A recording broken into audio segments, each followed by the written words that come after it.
Anybody with any recording device or filming devices, if you wish, please turn them on. If you want to tape this, if anything happens, I might get everything taped. We'll answer one question at a time.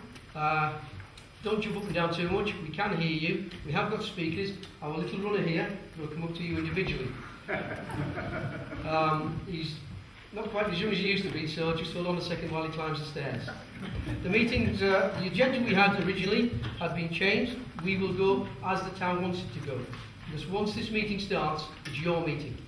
So if it goes on over the timings, it goes on over the timings, and I'm quite happy with that. I'm handing over to the chairman now, the Mayor of Market Drayton. Mr. Mayor. Thank you everybody for coming this evening. I'll just reiterate what Mark says. There was an agenda. I did sign the agenda. My naivete somewhat. It's open-ended, and obviously there's one or two things on there. So the main items, I suspect the car parking and the swimming pool amongst those. So hopefully it is a town meeting, definitely not a council meeting, definitely not a political meeting. So hopefully all the questions you answer will be in the spirit of a town meeting. So, with further ado, shall we start the questions? Okay, whatever you say, Mr. Mayor. Well, we need apologies. A bit nervous. So we have a list of apologies here. Rather than read them out verbatim, I shall put them on the desk outside where they were signed so you can see them should you wish. So we've got, that will be put on the desk outside for you. Now, the agenda is very loose. That's my welcome done. The apologies will be outside on this for you to read them rather than using to that. And the first item on the agenda, item 3, is car parking issues with regard to Shropshire Council's consultation paper. I don't know if you've all had a chance to see those consultation papers. They are online. I picked up my copy from the library. They had a fairly thick pile when I was there the other day, so if you haven't had one, the library does have a good stock of those. So, I know what my views are. Let's hear what some of your views are on that one. So, just brief. If I can just brief what the main changes are going to be with the car park. Shropshire Council are proposing, firstly, that we go to an hourly rate instead of the current set amount of money for a set amount of time. So you go for 30p an hour on Towers Lawn and Towers Lawn 2, and 50p an hour on Queen Street and Frogmore Road. They're also proposing that Newport Road becomes chargeable. In other words, you'll be paying 30p down at the swimming pool. They're also suggesting that we do away with the 15-minute pop and shop routine, because you get 10 minutes anyway. The parking officer's got to stand there for 10 minutes while he waits for you coming back after your time's finished, so you get 10 minutes free. That's what they're arguing. There are a lot of changes, but mainly to do with Shrewsbury and on-street parking and the meters and so forth.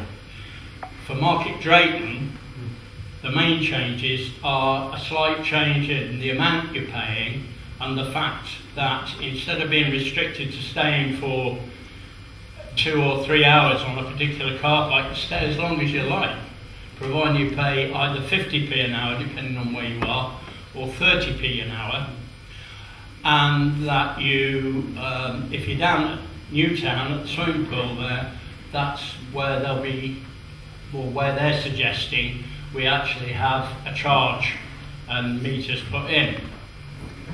Now, general view,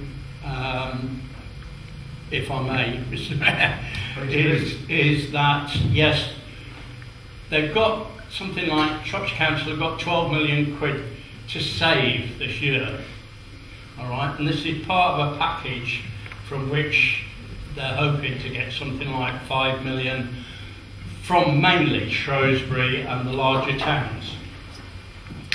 So I suppose we are obliged to some extent to do our bit. However, would suggest we stay the same with the car parking. Queen Street and Frogmore Road, yeah, the charges will go up. And stay with Towers Lawn 1 and 2, the small one and the big one, at 30p an hour. Again, that's a slight increase. Leave Newport Road alone, because that's where most of our shop staff park during the day, and it's a bit unfair to start charging them on the rates of pay they're on. The other thing is to try and keep the pop and shop routine, because again, 10-20 minutes in the town here, you come in, you get your papers, you get your stamps, and you're off. You don't really want to be paying a lot of money to park. The other thing that I'd forgotten was they also suggested that we might like to pay the charges between 9 and 8 p.m. No, we wouldn't. No. We wouldn't. So I think the general view on the people I've been talking to is to say, no, we don't want that. And we certainly don't want Sunday parking charges either, which hasn't been suggested, but I believe there's a view that might come through on Sunday charges. So basically we're looking at staying as we are, from 8 till 6. This is what we're pushing, hopefully, as a council. The charging, well, we'll accept a little bit of an increase, but we'll keep Newport Road free.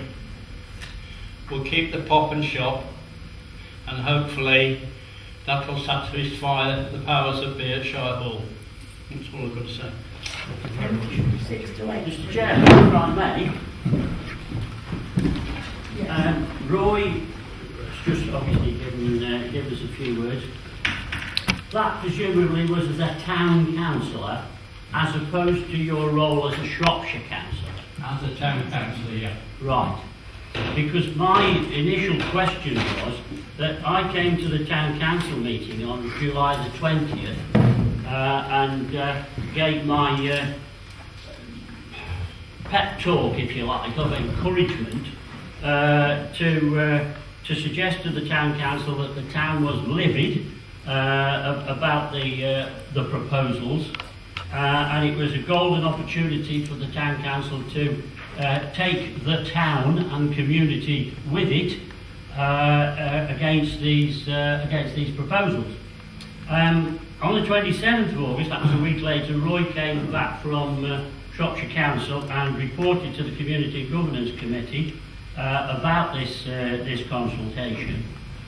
Tonight we're on September the 7th, which is 7 weeks later from my initial visit, and my initial question is to you as individual councillors and to the town council collectively. I know there's only 6 of you here tonight, which is not a very good turnout for a meeting of this critical nature. It's an appalling and I was going to ask you, in the last 7 weeks, what initiatives you have individually or collectively launched, what questions you have asked, what consultation, who have you spoken to at Shropshire Council, as to who was behind the logic of drawing this up in the way it has been drawn up, and therefore I think perhaps we could have some of those questions answered before we proceed.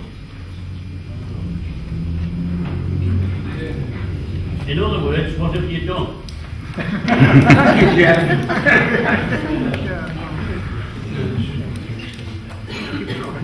Besides not turn up, of course.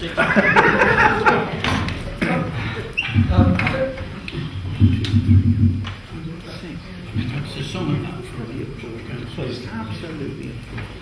Coming from Shropshire Council point of view and taking town council views forward, we have encouraged, as far as I'm aware, most people to take on board the consultation either online or through the forms that are in the library. and also I believe at the information centre, Customer First. There was a paper, speaking in my other role with my other hat on, there was a paper came out from Peter Nutting and Stephen Davenport, and I've had words with Steve Davenport. He is the portfolio holder for transport, etc., under whose brief this comes at county. And the one thing they are saying, it is very flexible. What they initially started to try and do was to sort out the parking arrangements in Shrewsbury to encourage retail sales the night, the nighttime economy, and sort all that out. And then they thought they've got to spread it out across the county, and they accept. I've spoken to Stephen, I've spoken to Peter Nutting. They accept there will be changes as these consultation documents come in. It's not going to be introduced slap bang at midnight on the 30th. It's all the forms and the comments will be taken on board back to the Cabinet at Shire Hall, and then we'll see what they come up with out of that. As far as the Town Council go, I think we've got a meeting in 2 weeks, and I would think this is going to be one of the things on the agenda where we make a collective statement to County, ready for the closing date of the consultation. In the meantime, I dare say, like most, we have made our own comments through the forms or online. Mr. Mayor. I'd like to reiterate what Councillor Goff said. I personally have been eulogising about the consultations, and when I talk to people, encourage them to go online, be very specific. The most important thing in those consultation papers is, do you have an alternative suggestion? So hopefully people will be singing from the same hymn sheets. Roy's suggestion he's just made, what he'd like to see going forward with parking possibly. But as well as that, I've included in my Mayor's column, again, to encourage people to participate. Next week we've got the LJC here, 7 to 9, and they will be here as well. So they will be the people to take this on board, and they will listen. Nothing is cast in stone. Next Wednesday? Yeah, it's on the agenda. Yeah, on the agenda. So that's for myself personally. And I say the more of these forms they get back, the more online applications they receive, the more feedback they get, and they're going to get a feel what the people of Market Drayton want from this moving forward. I'd like to keep the pop and shop scheme, and I'm not in favour of increasing the pub parking from 9 till 8 o'clock. 9 till 6 is fine as far as I know for our economy. Some of the busy nighttime economies, that extra revenue might justify itself, but I don't think in Market Drayton it will. And if it harms places like Feston Drayton, then that would be dying. So, last question. Yep. Have we got any feedback on the online questionnaire? Have we got any feedback on the online questionnaire reference to the car parking? The document itself is 15 pages. Document 1. I'm saying, have we got any feedback from the public reference to car parking? Have we got any figures of what actually people have been subscribed to? Because I understand that you came to the council chamber 7 weeks ago, if that's what you're saying, Jeff. But nobody has contacted me personally about car parking in Market Drayton.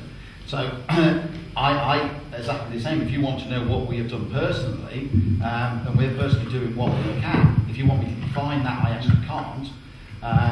But I would love to know what the feedback is, because I personally have not been approached by one member of the public reference the car parking in Market Drayton. But I would love to know if we've got any feedback. Well, I've got a petition with 2,200 names on it, that's a good answer. which is growing daily. Okay. If you look Anything at else? Drayton Fire, there's loads of things on Drayton Fire with people's unhappiness on what is going on. Without taking it aside, this economy is falling apart. The town's getting smaller and smaller. Yeah. Wellington Town Council has, yes, okay, it's got more people, but they've just completely abolished, they've gone against their own council, which is Telford Meeking Council, and have abolished car parking charges to support the local businesses, to support those that need to make money. Which The thing what is, we will try to do, but my question was, have we got any feedback to how many people have actually registered this interest online? And if 2,000 signatures are petitioned here, have we got any figures about the online? Not yet. see, the thing is, the online consultation is good, but they're asking for you to comment on it as a whole, as opposed to individual towns. And this is the problem. I mean, you look on Drayton Crier, you know, and it's a good source of communication for our town. You know, not everyone has filled the consultation document in, but as councillors, I'd hope that you'd even look online and on Drayton Crier, because people are refusing to shop if these charges come in. Small businesses aren't going to manage if the car parking charges are rising. And who else suffers is the local residents, because off-street parking will become an even bigger issue.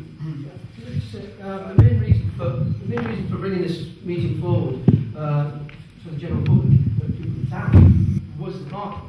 This is one of the items. It's the main item, the main runner of the night. But there's lots of other items. But first of all, the parking, the infrastructure of the town, it all runs to people coming into the town, spending the money in the shops. Without the money going into the shops, there's no jobs. No jobs, you're unemployed, and that's the end of it. We need to fight for the town. And that's the only way we can do it, is by bringing this kind of meeting to get the town together, to energise and get people going. And if you're shouting at me, I'm happy, because then we can pass that on. That's what we're here to hear. You telling me what you want. With regard to the feedback, it seems to me that the council should have been canvassing the town as to what their views were. They don't seem to have done that. Jeff has run a petition here, which has nothing to do with the council. If the council want feedback, why have they not been active in canvassing the town to find out what their views are? That is, after all, what they're supposed to know and what they should be, about. Mr. Mayor, I think you are getting consultation by calling this meeting tonight, and I'd like to thank you and members of the Town Council for calling it, because this to me is the forum where matters of interest to the town should be debated. We have the power to pass propositions, and we have the law on our side in putting forward our views. It is a legally formed body, is the town meeting. Can I just ask, there's obviously somebody from the Chamber of Trade, and I'm afraid it was only this evening, about an hour and a half ago, that I thought perhaps I ought to look at the consultation document, and I went online, and so I very skimmed through it. But there were several things that really sort of hit me. First of all, over this 15-minute pop and call, I see the document says that it is traders. Now, which traders I don't know, from which towns, but it's the traders themselves who want to do away with it. Because what they're hoping is that if people will pay for an hour's parking, then instead of just popping into one shop, they're going to be in the town for an hour and they will go into other shops. The other thing I wanted to bring up was, Roy talked about that they're going to, you've got to save however many £1 million it is. But this consultation and changes, according to the report, and let's face it, it's only an estimated cost, and most estimated costs are underestimated, is the fact that it's going to cost £100,000. Now, as you can only spend the car parking monies on road traffic items, I, for one, would rather see £100,000 spent on renewing the pavements and the potholes in the town. That to me is a far better use of the money. And the last thing I would like specifically the Town Council to think of when they make their response is that in the document, and I have actually written it out, number 6.3 of it says, the efficient use and management of car parks essentially allows these assets to be used as a traffic management tool, to be a contributing factor to, and I'd like to know how many people think that these changes will do what it says here it's going to do. Improve air quality, minimise congestion, support retail centres, and improves the vibrancy in market towns. I just have one of the questions. The cash that's made for the parking and the parking fines doesn't come to this town. No, It goes straight to Shrewsbury.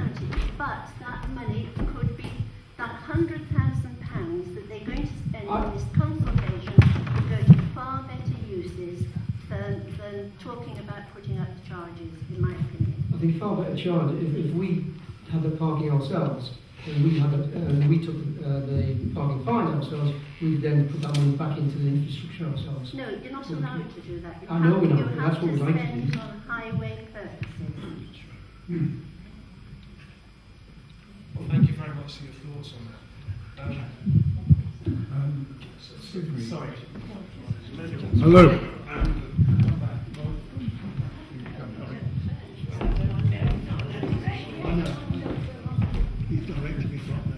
Yeah, you're right. Thanks.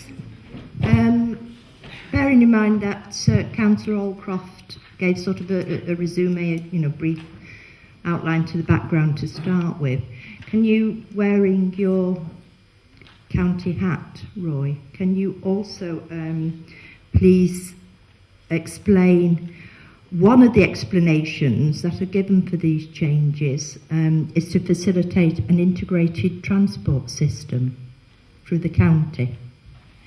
Can you, wearing your county hat, please explain to us how that will be affected in Market Drayton? In other words, what integrated transport system are we looking forward to in Market Drayton?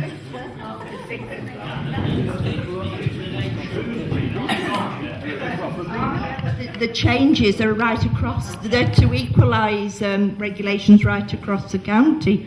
Well, I was going to leave that question to my other two county representatives, but they're not here tonight. We do have a tin of spam and a tin of corned beef to take place. In answer to all seriousness, as I said, the initial start of this was for when they started this parking review, it was basically for Shrewsbury Town. And they were looking at the Northern Relief Road and its effect on the town. And from what I understand, that set off the ball rolling as to how the traffic flows through the town, what the parking was, how much they should charge for it, and the fact that it would make Shrewsbury more of a nighttime economy, and there was a possibility there that council could actually open up the car parks later and obviously charge for them. And that's about as much as I know about that particular piece. When I spoke to Peter Nutting 2 weeks ago about it, he admitted that there's an awful lot of it that is to do with things like on-street parking, nighttime economies in Shrewsbury, rather than market villages, market towns like ours, and that's why it's a heady document, because an awful lot of it is to do with other things other than we know of, and I'm trying my hardest to get war air quality testing done before the 500 trucks start going up and down, and I'm having great trouble getting the machinery to do it, so how we're going to monitor that in the market towns, I don't know. Yes, So basically, that's the answer. With your colleagues, the two tins of corned beef, why aren't you actually out there leading the protest? Because in fact, actually, this is all about Shrewsbury. That's what you're telling us. Or is it the fact that all of you are in the same party as you want to impose the county regulation and so on? And this is the problem. You need to sort out whether you want to support Market Drayton or whether you want to be a Tory party council for disruption. Now, on some occasions, you've got to make a choice. And we don't feel some of you are making the right choice at the moment. I don't think local politics should have politics involved in it anyway. We shouldn't be part of political. You should be from Market Drayton. I'm sorry. If we go to proposal 4 in consultation document 1, it says, proposal 4, introduce set price per hour charges between 9 a.m. and 8 p.m. Evening parking across the county is currently free after 6 p.m. and take up by residents, businesses and visitors can be high, which is great for our evening economy, but can cause congestion in our car parks and on street parking areas, plus additional operational and maintenance costs. Why? This would address the above issues, keep things simple and easy to understand, and would make it easier for us to manage and enforce parking. It would also allow residents to continue to park overnight free of charge. To allow for overnight parking, we would start charging at 9 a.m. rather than the 8 a.m. as we do now. The option would also help us to meet the objectives of the Shrewsbury Integrated Transport Package, SITP, see note at the beginning of this document. Any additional income raised through evening charges would be put towards the cost of managing and maintaining car parks. Are we saying here that we're being charged to subsidise the relief, the northern relief road for Shrewsbury? Because it seems a little bit like that.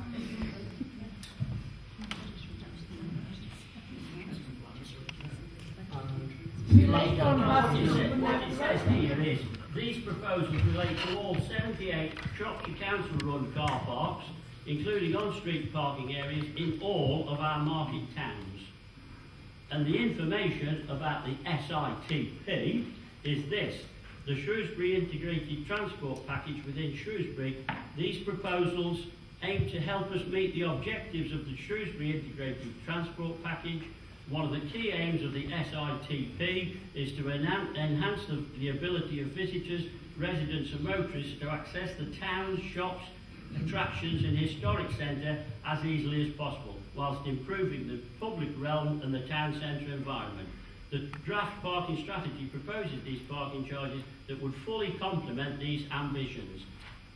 No mention of Market Drayton there. Shrewsbury want it, Drayton got to pay. Yes, Shrewsbury want it and we're paying being asked to pay. That's pretty simple. This is a rural market town. Shrewsbury is a major town. It's almost like a city. What applies in Shrewsbury couldn't possibly apply here in the way that they're talking about it. For instance, to put the charges up till 8 or 9 o'clock would be a stealth charge on our freedom after working hours. This place would suffer for a start because I would cease to attend it, and I'm a regular attender. That is ridiculous. And also, the Sabbath doesn't belong to the council or anyone else. That should be free. But apart from anything else, I wonder what these proposals will do for a market town with failing infrastructure, no rail connection, and quite frankly, a totally inadequate bus service and crumbling infrastructure. I don't know what it would do. It wouldn't be to our benefit, that is certain. I think Market Drayton itself, it's an island. We're surrounded by green, and that green is a city. We can't cross it because we have no transport. The transport has been cut. We've had education cut from Telford because there's no bus there now. People want to get there, they've got to go from Shrewsbury and then on. So education's been cut. And that's been happening for the last 45 years. Systematic destruction of a small town. And that's this town. And this parking is just another kick as far as I'm concerned. And I for one will be fighting for it, and so will Roy, to try and keep this parking charges away from us. Because we can't afford to lose what we've got. We fight to keep what we have, and we need to keep it. And, you know, to say that, or to think that the council isn't behind it, I think you're terribly wrong. We're trying to do what we can, but we have to keep within that infrastructure of the rules to get what we need to get through. If we go there like a bull in a china shop, we just don't get anything done. We've got to go through their procedure and beat them at their own game. But I'm worried about how adamant your council will be, our council. That really does worry me. Yeah, there's only half of you here for a start. Even two of the representatives on the council can't even be here tonight. So I'm sorry, this. If you put this in your manifestos, nobody would have voted for it. We're here, so it's the people that aren't attending are the ones that will be voted for, sure. Mr. Chairman, can I ask what position does Mr. Murray hold in Shropshire County Council? He's portfolio holder for finance within Oh, is he now? Who's his deputy? Councillor Roger Hughes. That sounds interesting, doesn't it? Unfortunately, we can't Hey? answer for them because they're not present at the moment. No, I know that, and we should make representation that these... We were notified of the meeting. Both councillors and county councillor were notified of the meeting. For whatever reason they can't make it, I have no idea what reason. So, we can't answer the question. Could I just ask another question? When the town council makes its decision on what we're going to oppose, when it goes to the county, will our 3 representatives vote supporting us? Because I know that in previous councils, when our representatives have gone from Market Drayton, when we used to have the old RDC and all that, they used to have a free vote.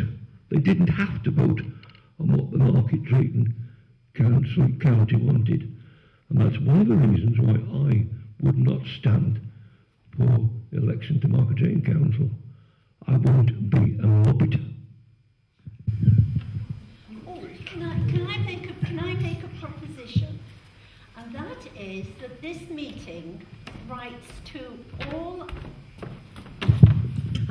I'd like to propose that this meeting writes to all the town's county councillors asking that they request a recorded vote when this issue becomes before Shropshire Council.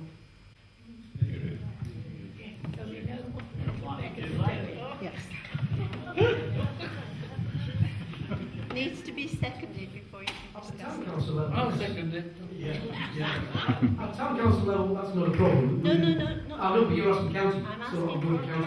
county councillors. I can't answer that because I'm not sure of the procedures they have in terms of recording those, but I'm sure I'm giving sure enough you could notice they request can one. accommodate your wishes. Thank you. But I would like a letter to all our county councillors to go from this meeting. Thank you. Who's going to write the letter? Well, it'll be the Mayor. Mrs. Jones. Madam Clerk, could that be possible to do a letter to all councillors? I just ask the gentleman to second it. What's his name? Roland Senior. Roland Senior. Thank you. We need to Is vote. everybody happy with that in the meeting? Can we vote? Yes. Can we have a show of hands if everybody's happy for us to be sent? I think that's pretty much unanimous. What about you lot?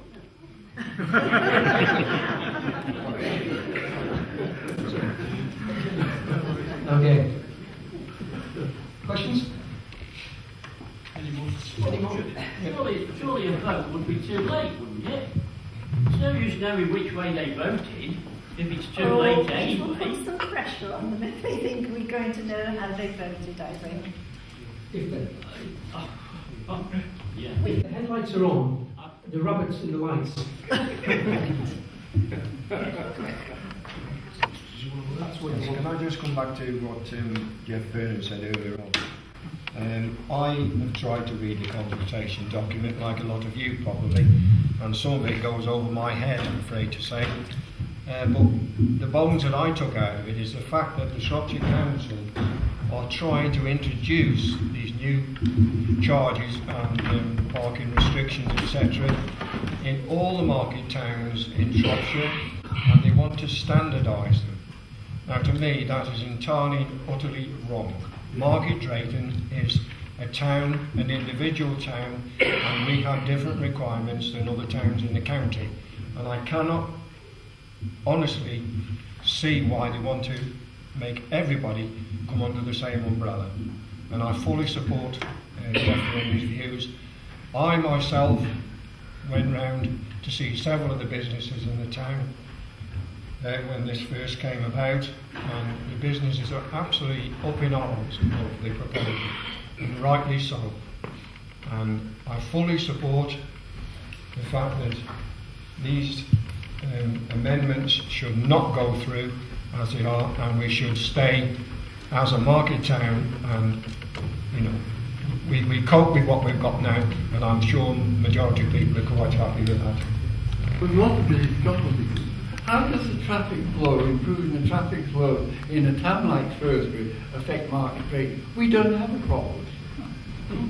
I can't answer that They question. can't for me. organise their traffic lights there either. Yeah. Anybody got another subject they want to ask questions about? We haven't finished with this Before one we, yet. before we finish this, Beg your pardon? I thought... No. Just one question, that you say that Shropshire County Council want to standardise the parking charges throughout the county. Well, just down the road, a town under Telford and Wrekin, their parking charges are free. There are no parking charges. Newport, Shifnal, both thriving market towns. And yet we're being expected to pay more and have more parking charges. Surely we should be lobbying to have free parking rather than increasing parking charges. Look at the thriving towns, the two I know of, Shifnal and Newport, they're buzzing. And you can park for free. Yes. Surely we should be lobbying for that. I can fully support what you're saying there. Ever since I was a businessman in the town, which a lot of you probably know, I was adamant that I did not want car parking charges introduced into Market Drayton. Unfortunately, I was out on my own. The majority of the other councillors voted for it. I was one who voted against it, and I am still against it, and always will be. Shropshire Council come up with any explanation as to why they can't provide free parking when Telford and Wrekin clearly can? Not that I'm aware of. My personal experience in the free But parking perhaps in somebody should Newport, ask them the question. as I say, my personal experience in the parking in Newport is it's fine if you get there before 9:15. Anything after that, you're quite often on residential back streets. That's my personal experience. I think in the room there's a consensus that one size definitely doesn't fit all, and Jeff's made a lot of valid points, but I'm not in favour of the vast majority of this. So obviously what we have gleaned tonight is that is the consensus in the town, which is no surprise. And hopefully in next week's LGC rather, they'll be able to give you more answers perhaps than we have tonight. But hopefully the agreement gathered tonight will carry forward to next Wednesday. Jeff, do you know how many people are here next Wednesday? Or? No, because it's all villages as well, and I'm not quite sure how many Nicola's expecting. It's an open meeting anyway. You might actually find that the Shropshire councils might get that meeting as well. Well, one of them's chairing me. Well, Yeah, we've got to bear in mind that when that meeting takes place next week, we shall have a list of speakers that will control the meeting, and there'll be virtually no time left at the end of the meeting for any other questions, and the meeting will come to a sudden stop. The difference with the LGC meeting is run by the LGC. This is a town's meeting where you can ask any question you like, whenever you like. The LGC meeting is structured for that group to run, and you won't have a free run through. You might get a question, but you'll have a timed out answer. I am aware that the first item on the agenda after the normal hello, how are you, and the apologies is the car parking. So if as many of you as possible can take a friend to that meeting and make yourselves known and the views that you have known at that meeting, then that combined with our comments from this meeting as well should have a significant effect on the decision making at trial, I hope. Well, I mean, we've got to come up with some alternatives, haven't we, really? We've got to come up with some options. And on the 20th of July, I did say I thought there were 4 options to this situation. Firstly, we lie down and let Shropshire Council walk all over us. That's the first option. The second one is leave things exactly as they are. And this is possible, but as parking arrangements are now under the spotlight, then that's unlikely. The third one was to adopt the Newport strategy, free parking for all to create a bustling and commercially successful town. And I'm sure there are people in Newport who could tell us how they brought off the David and Goliath Act with Telford and Wrekin to bring this about. And have we spoken to them, is my next question. But the fourth option, and there are plenty of others, but the one I said I favour is if we have charges at all, which we look as though we're going to have, why don't we introduce charges on a Sunday? Because who gets the commercial benefit from the much heralded free day on a Sunday? Argos, Wilkinson, B&M, Costa, Iceland, Greggs, Corals and Betfred. All national organisations. Stop me when I come to a local third. The timing threshold, therefore, if we charged on a Sunday, we could drop the threshold from 6 o'clock as it is now, and certainly not take it to 8 o'clock, which is going to ruin many, many things. Drop it to 4 o'clock. And then everybody in the town, every trader in the town, every organisation in the town gets the benefit of free parking every day for at least an hour, maybe an hour and a half, whether they're hairdressers, offices, shops or whatever. It's not rocket science, is it? And as I say, there are other options that other people will think about. But obviously, what we need to do is say to Shropshire Council, this consultation is totally flawed. If they think they're going to get all sorts of people filling in 15 pages, whether it's online or sending it by free post or whatever, they're not going to get the response that we've got here, for instance, 2,200. They're not going to get those many consultation papers back. So how are they going to make a decision on the tip of the iceberg, which is what it will be? We've got to get them down here and say, look, Market Drayton wants to sort its own problems out, and we've got to work with them.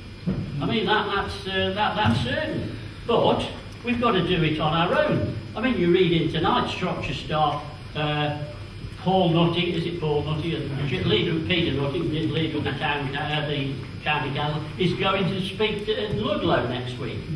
Which church are jumping up and down? Everybody's jumping up and down because they've all got their own interests. They're all interested in their community. And it doesn't matter what Shrewsbury do, but these folks up there have not a clue. This is ludicrous to try and consult in this way. Well, it's insulting in this way. They ought to be down here talking to us first and saying, look, this is what we need to raise some more money. In the financial year 2014-15, Shropshire Council made a profit of £3,185,000 from car parking charges. As Janet says, Francis said they can only spend it on car parking and transport related issues anyway, although they probably spread their net a bit wider than that. So they're not in a lost situation at all. So they want to come down and talk to us. And I feel sorry for you, Roy. You're here tonight getting all sorts of flack for all sorts of reasons, and you should be supported by two people who, with the greatest respect to you, have more experience and authority at the other end. Am I right? Yes. And I feel very, very sorry for you, and I appreciate you coming tonight to face the situation. Yeah, I agree with everything you say there, Jeffrey. And when you talk about...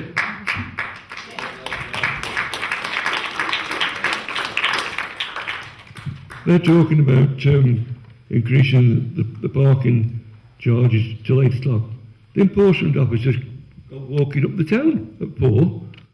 So who's going to be collecting the money? Right, just one little, I've got a little letter here from Roy Clayton, who unfortunately can't be with us tonight. He has other duties to do. The Road Safety Group is totally against any increase in charges. We are totally against the charges which they're talking about using the Baths car park. All right, I've got 1 or 2 items to talk about that, haven't I? And as Jeff is fighting his battle, I think we should support him 100% because the effort that he's put in for this building must not be jeopardised in any way, shape or form.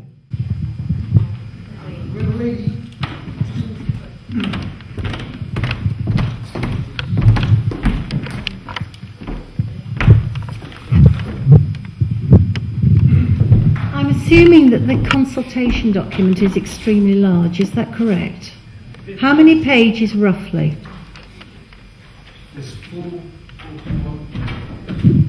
Just roughly. Okay. 4 of them. Right. That's number 1, which is 15 pages. Right, you're not going to get people to read that. All right, I'm a teacher. You're not going to get people to read it. What you need is a précis, a summary. And what you need is someone to put a very short summary, and I mean a really short one, if you can, of the salient points, pro and for, plus the advantage and disadvantages, what's happening, what would happen to Market Drayton, how it affects us, also that most of it is going to benefit Shrewsbury. Somehow this needs to go on somewhere like the Drayton Crier. It needs to go on there very rapidly so that people will read it. I know that people get half a page down. I can tell you from working with children, young people, etc., and their parents, they don't read it. I hate to say it too, the language in it is also above a lot of people. And that sounds awful, but it's true. And I think you need to be able to put it so that people in the town really know what's happening. If you don't do that, you are never going to get proper consultation. And I think this is very, very important. You've got to you've got to realise that you've got to get to all demographics in the town, and you're not going to with a 50-page document or whatever it is. Somehow you need to get whatever you do now and in the future, you've got to make it simple, and you've got to get it to people so they understand it and will actually read it.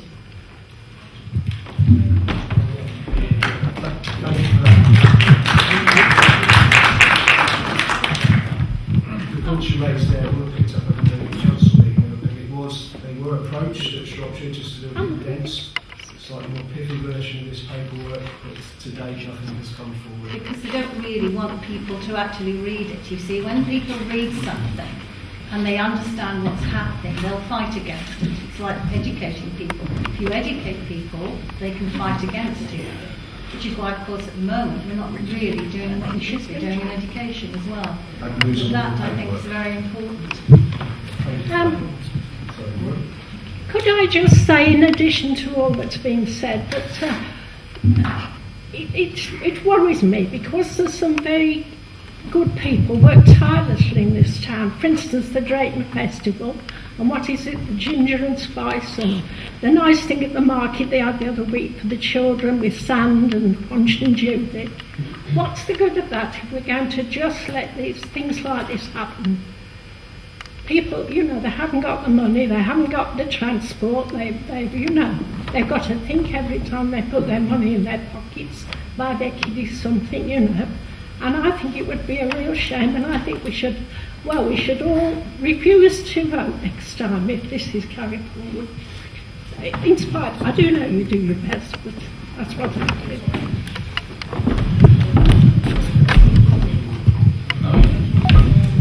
Regarding the documents, when we knew we were doing this tonight, I actually prepared a précis form that we were going to do on a projector, but we didn't want to basically bore you to death with a PowerPoint presentation, so we felt it was better to actually précis it at the start of the session.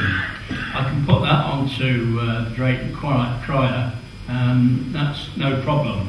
And all it is a block of what they're proposing and what we have presently, and I'll do that tomorrow, if that helps. But what you must do really is get down to the LJC meeting on next Wednesday and bring up the fact that this Shropshire Council is not communicating as well perhaps as it could do its wishes, and secondly to send a document out that applies to the largest inland county in the country.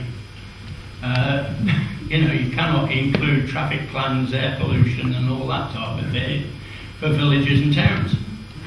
So yeah, there's a communication problem and the actual charges are a problem. I have to say, sir, over the past few years, the distance that the Shropshire Council has been from towns like ours has widened enormously. Yes. It's almost as though they're not there, and yet this is our town, not theirs. Where's the meeting, Roger, that you're talking about? Where is it? The meeting next week, where is it? Here. Where's the meeting? Oh, it's here. Yeah. All right, okay,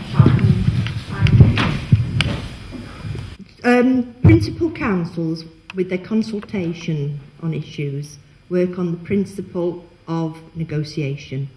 They put all sorts in and hope that the rest of us nitpick and pick out bits and whatnot and argue, and then they expect to bring it down a bit, and that they start off high and you come down as you do with negotiation, and eventually they end up with something that they want and everybody else is quite satisfied because they've had a few minor victories.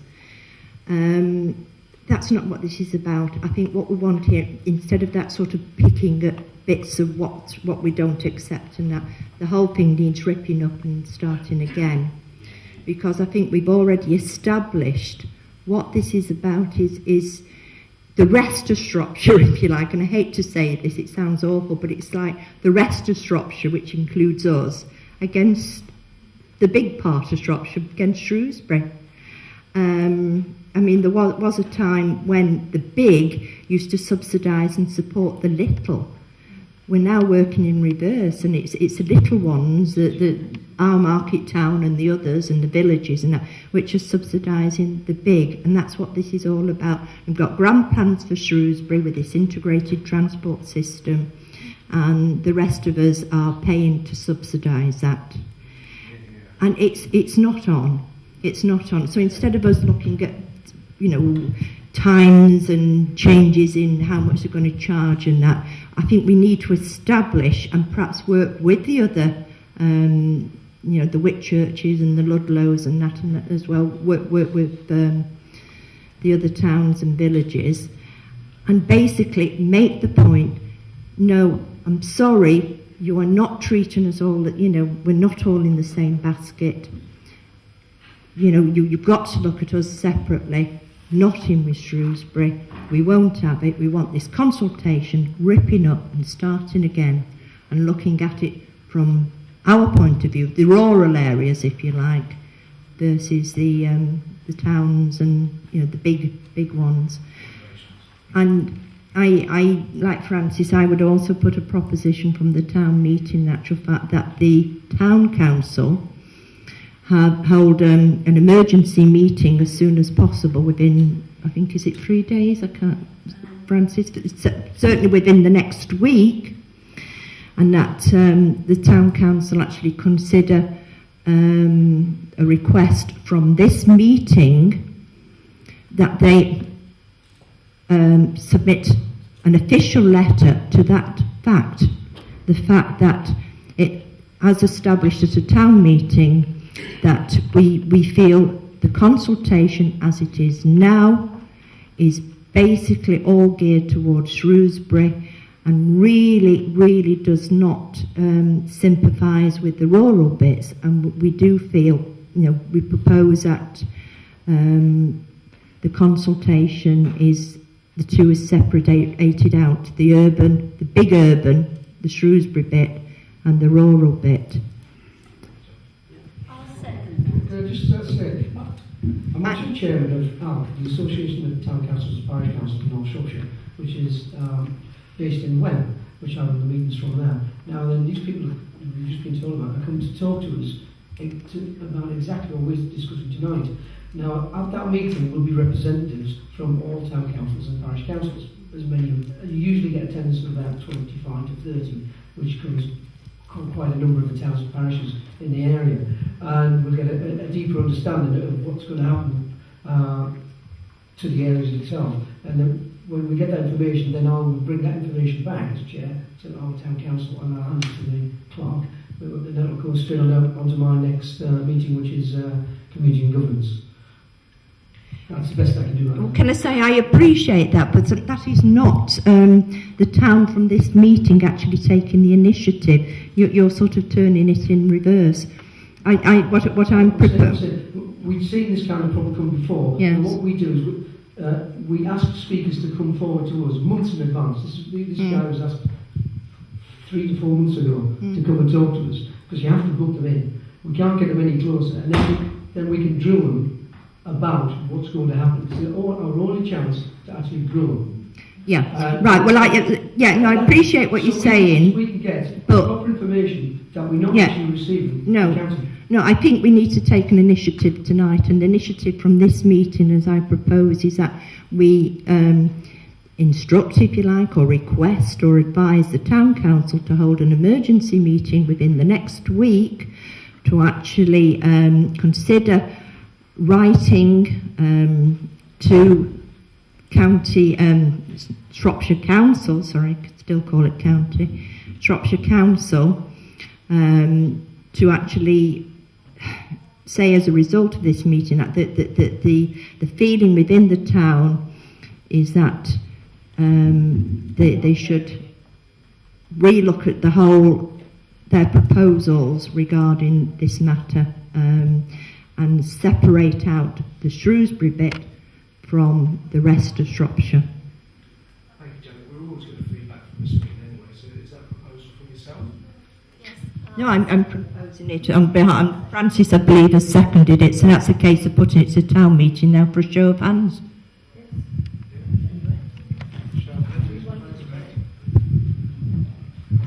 Just bear with me one moment. The logistics of it needs to. Madam Clerk, is it 6 days we need notice? Yes, need 6 working days notice. You know yourself before we do a meeting like that. Could we put that forward with the vote we've had? Okay, that's done. And that will leave that is at the moment the only agenda item on that one. Thank you.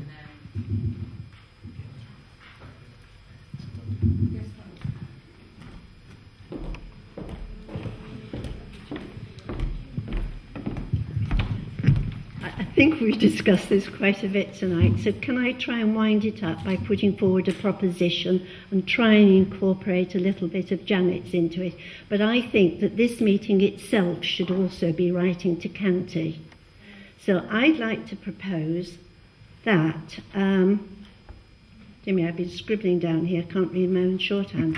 I'd like to propose that this town meeting does not believe that the proposals contained in county's document pertain to Market Drayton, i.e. it will not improve air quality, minimise congestion, support retail centres and improve the vibrancy in Market Drayton. The meeting believes parking arrangements should remain as existing or preferably be free as in Newport, where businesses are flourishing. This meeting also believes that Shropshire County should not be treating the market towns in Shropshire in the same way as it treats a large conurbation such as Shrewsbury.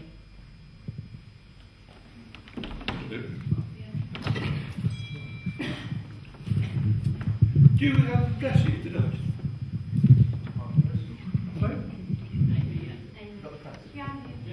Can I just ask a question?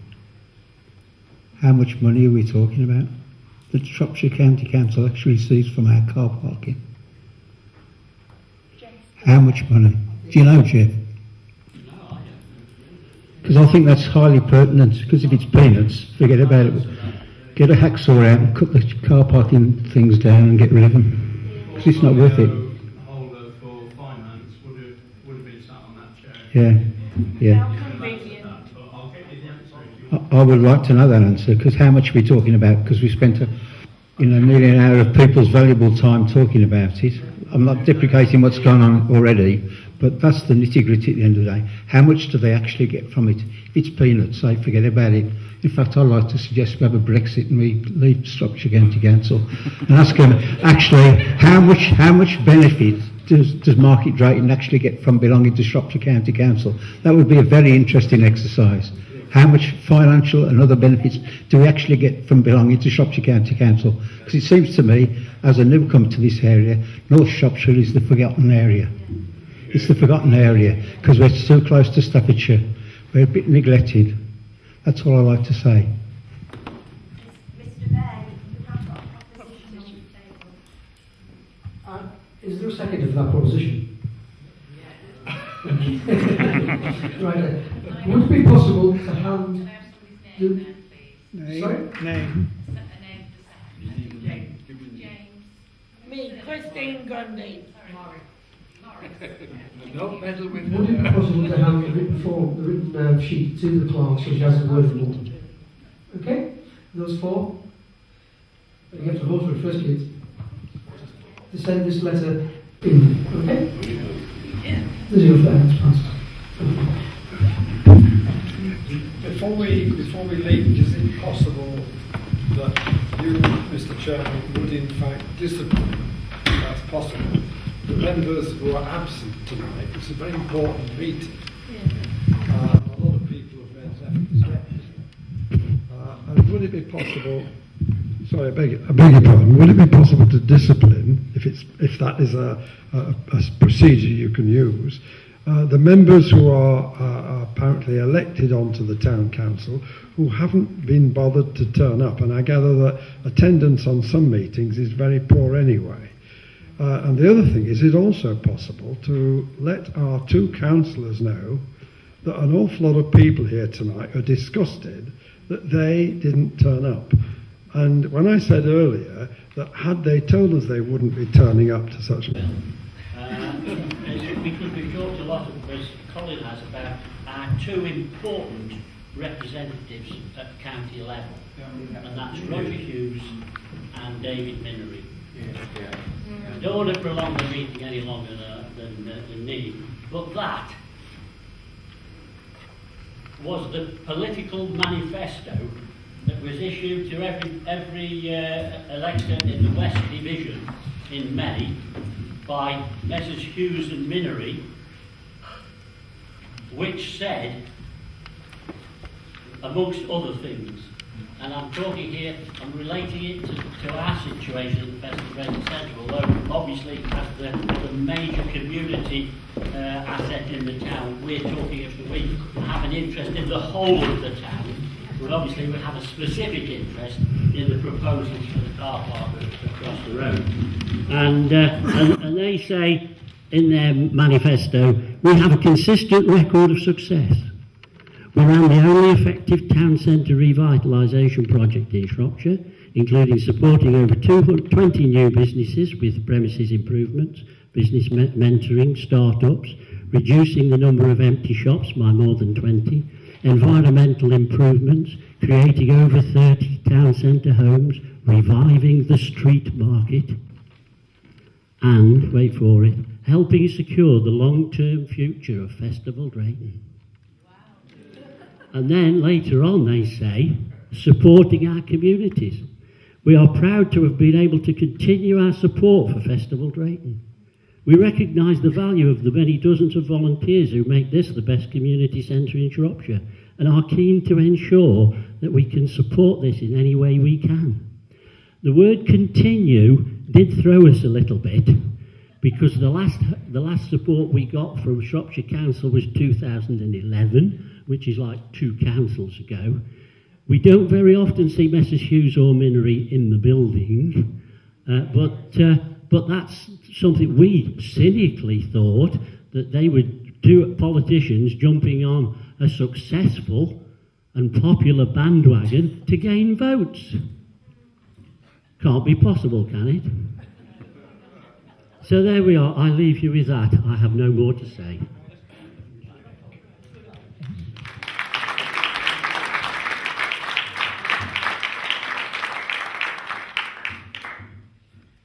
Again, it's not a fully agenda meeting, but there is an item on there about the swimming pool. What Mrs. O'Connor this evening?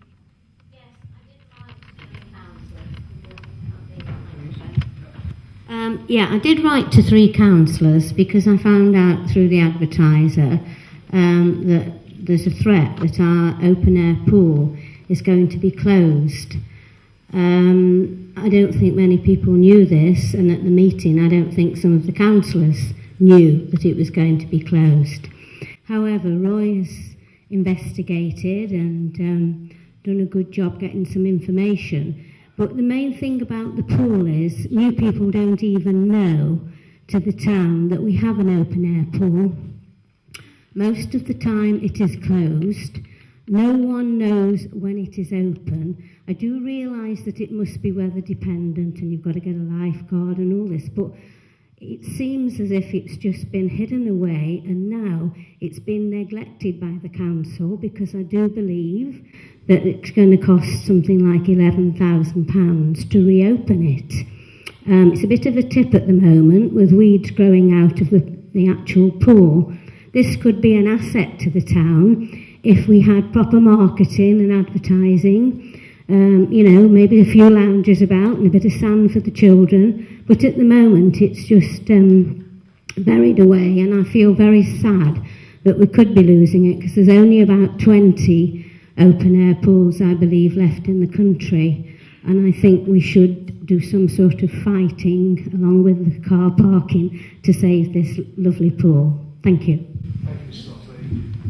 Councillor Croft, he's got a bit more information on this, just to extend on what he's got advertised in the week, I believe. Right. What I can tell you is that in 2015, it was noticed that basically the pool the outdoor pool wasn't getting a great deal of use. So it wasn't open. It's not open. Hold on, don't shoot the messenger.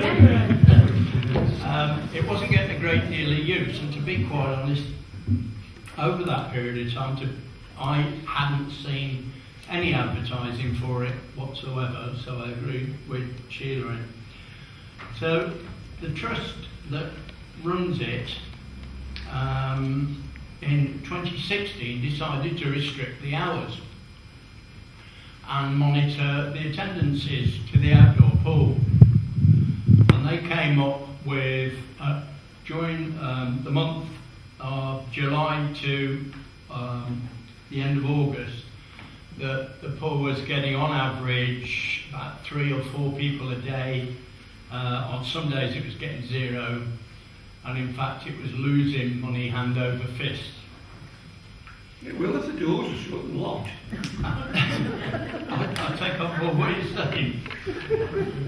Without reference to the trust that is supposed to run this thing, and I spoke to one of the guys on it, who was as surprised as I was to find that they were closing it, or contemplating closing it. He went to the trust meeting on the night I informed him, and there wasn't a person on the trust that knew about it. Neither, in 2015, apparently, and 2016, the reduction in hours was communicated to the 3 then county councillors. As far as I'm aware, and I've checked the record, the town council at that time were not informed that the hours were being restricted. Had they been informed, I'm quite sure that there would have been a bit of a riot in the town council, and there would have been something in the press, and everybody would have known that they were contemplating reducing the hours. But because nobody passed that message on or thought to inform the town council, then we didn't know. And of course they weren't advertising the restricted hours in 2016, so as you quite rightly said, nobody knew that it was going to close in 2017 if it wasn't used in 2016. So I got on to county, discovered all this, and basically what they said is we need something in the region of £11,000 to get it clean, to get the machinery up to scratch, and to start pumping water again. And having lifeguards there, there's got to be, I think it's 4, with it being an outdoor pool, and so forth and so on. They've come up with just about everything they could possibly come up with to say it is not financially viable. Now, Councillor Whittler came up with a suggestion which is yet to be taken on board once we've got all this information together, that the town council perhaps underwrite part of the money required to open it up for August next year. But it would really have to be discussed fully. We'd have to know all the costs, and it would have to be, it's your money. I don't know how many of you use the outdoor pool, but if we decided to try and find part of or all of the money to open it up for 1 month, 11 months empty, 1 month, and it was going to cost this town council 11,000, which could be spent on other things, then we have to make a very difficult choice. Can I ask, right, if you put things in, what is this trust? Sorry, who's that? What is this trust? Who are they? It's a cross of a couple of members of the public, representatives from Serco who actually run it, and representatives of the leisure committee at Charlotte. And who are the trustees then?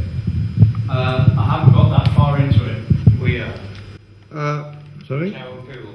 It's Market Drayton pool. It was given to Market Drayton. No, I mean, what I'm saying is, are the trustees not liable to well, first of all, to inform the town council of what they're doing? It is, after all, pretty much in your remit to know what's going on. So for them not to do that is negligent. And also, are they mismanaging the trust? Who comes up with a logic that says, oh yes, we'll monitor the attendance and we'll restrict the hours? There's something very, very strange about that logic.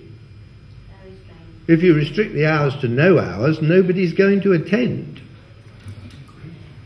I think, we should be chasing these things up. If the trust is responsible for running it, why can't it run it efficiently? I can only go on the figures they gave me. Yes, I know, but I'm a trustee and there are responsibilities involved. Yes. So why aren't we asking the questions of them, is what I'm saying.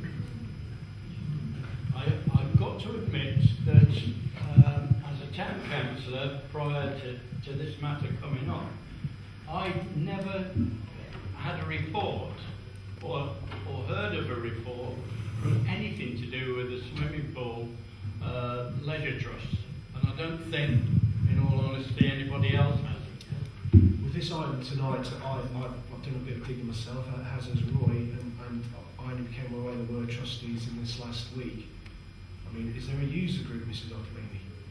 Is there a Facebook group? Is there a way of advertising this for promoting the outdoor pool that you can see in the future? Well, there was a lot of comments on the Drayton prior. People were concerned, and a petition was going to be set up, but in view of the car parking one, we felt that, that's a major issue, and if people want to sign any more forms, I wrote to the councillors because I was just shocked that the thought of the neglect of getting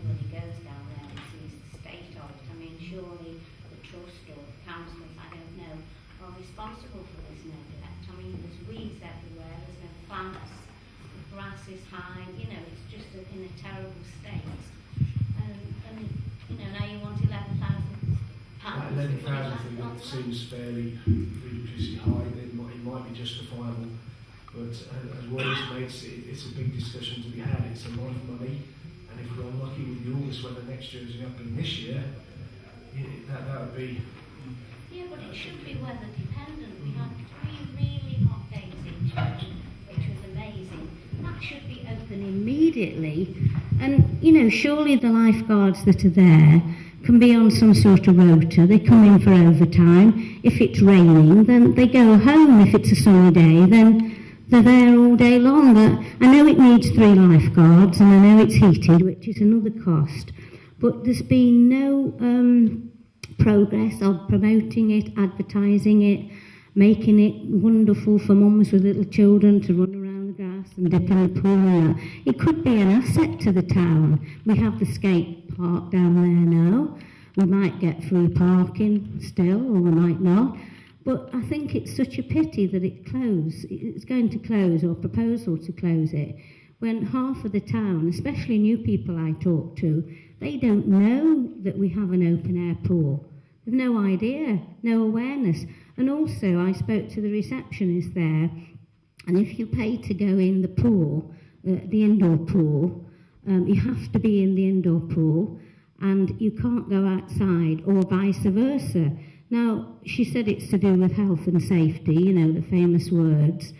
But surely they have a record of attendance of who's coming in the pool, whether they're outside or whether they're in. If they're a bit cool, pop in and have a swim in the warmer pool.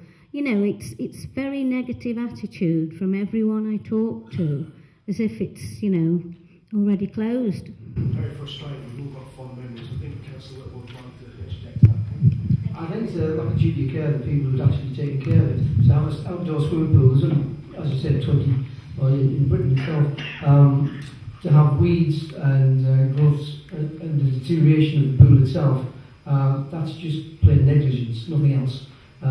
It's totally unprofessional. They're there to actually run a sporting location, and basically they're not. We have the Tigers, which is quite a good football ground in the area there. We back them as a council, and the kids do very well there. We now have a skate park. That has been a massive investment, and that's going to do well for a certain amount of kids. But I think an outdoor swimming pool where a family can sit on the summer, you might have it for 6 weeks, but that 6 weeks is quite important. That child might have his first chance to swim. It's a good family way to go. You can sit there round the park and sit there and watch your kids play. And I think it's a brilliant place to have. And have that on our doorstep, and to ignore it totally, I think is criminal. And we try to do something about it. If it goes through, as I hope, we might turn the corner, but we have to look into it. I think I'd like to propose at this point that the council, the town council, do more investigation work, either through the Freedom of Information Act, to find out where the figures came from, who is the trustees, and actually who is responsible. Because if Serco own the swimming pool and Serco look after the swimming pool and the gym, surely it is their responsibility to maintain the grounds. When you're actually in the swimming pool, the view and the eyesore of the outdoor swimming pool for the people that are using the indoor swimming pool just isn't acceptable. It has been completely left to get to rack and ruin. And, you know, as a town council, this was a grand opportunity for the 6 weeks, some of the best weather we've had in a long time, and we missed it. As a town council, it's been left to get rotten, and it's been missed. The Seaside Day was a huge success. The kids loved it. You could not have hit the nail on the head any better if you tried. That's exactly what the kids need. We're in an economy where people can't afford to go on holiday, people can't afford to jet off all the time. So as a town council, we have a lot of children and young people in our midst, in our town. And this outdoor swimming pool will give, as I'm sure many of you have lived here for years, I haven't lived here this long, but the opportunities and the memories that they deserve. And I think for us to allow us, you know, we're talking about £11,000. You know, if it's £11,000 to get up on the go-in, and it's only, I don't know, £5,000 a year to run, you know, as someone, as a taxpayer, I would not mind paying a little bit extra tax to be guaranteed that it's going directly to the outdoor swimming pool for the children and young people of this town.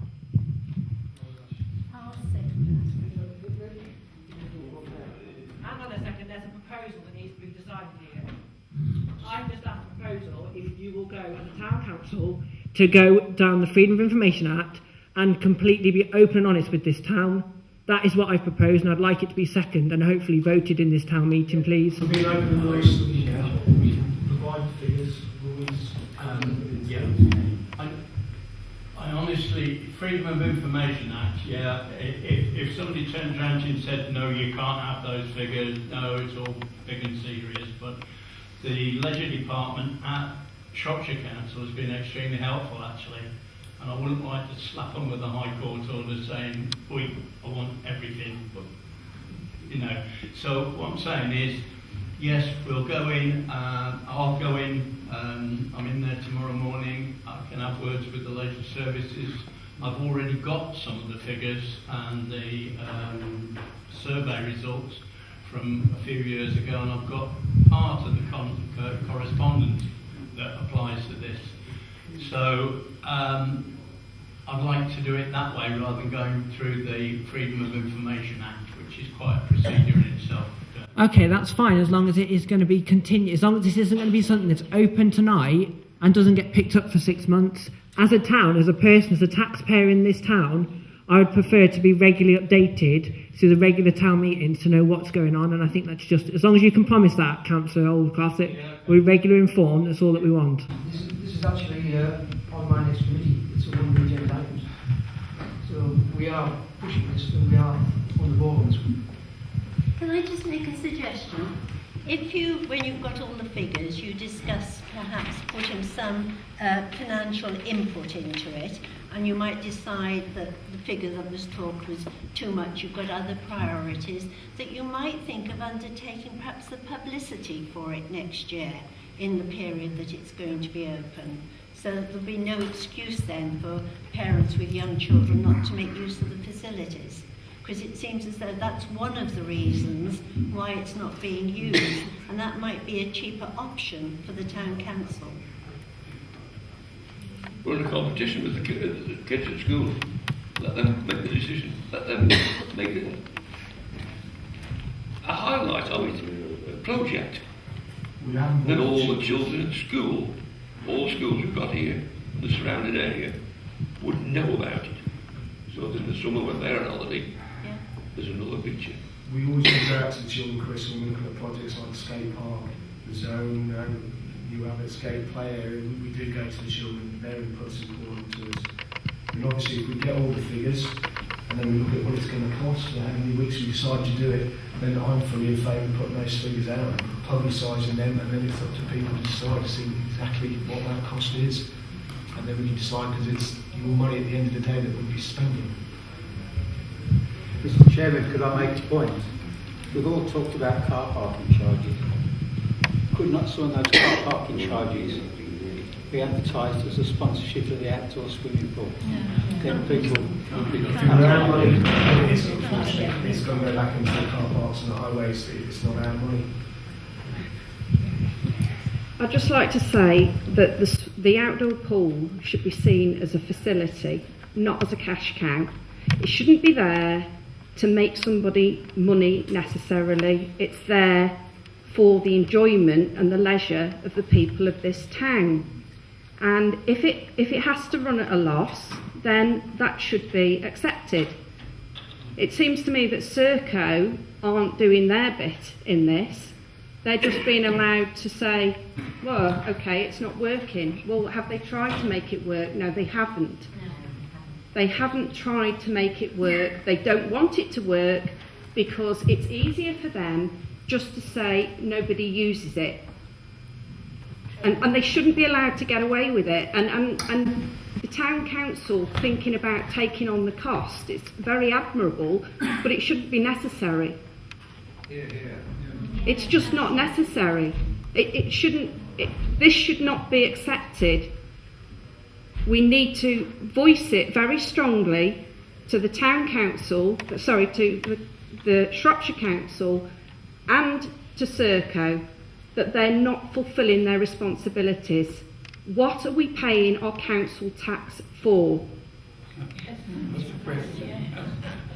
They're not going to get the use of the facility, the way they run it, and they've followed a very they've followed a model, which is we're gonna be, oh, no one knows when it's open, la la la, and then we can say nobody uses it. And that's what they've done. And I'm afraid we're falling for it at the moment by trying to solve the problem that they should be solving. Council Is, we had some information from Peter Davis and leisure management, was it wrong? Yeah. He's fairly open. Could we reach the question about current management, why they're not promoting it, why it's run down? Yes. Because they are subsidised to quite a healthy tune at the moment, I believe. About £70,000. Are Serco and the Trust the same thing? No. So I haven't heard of the trust for this last week, as I said earlier. So what is the relationship between Serco and the Trust?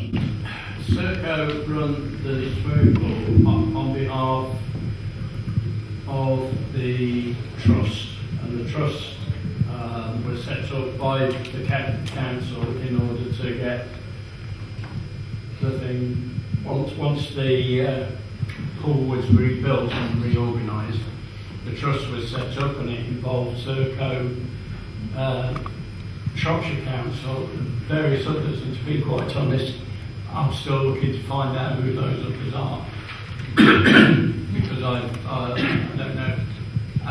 Well, they're clearly not capable of doing the job, are they? Out of the picture totally.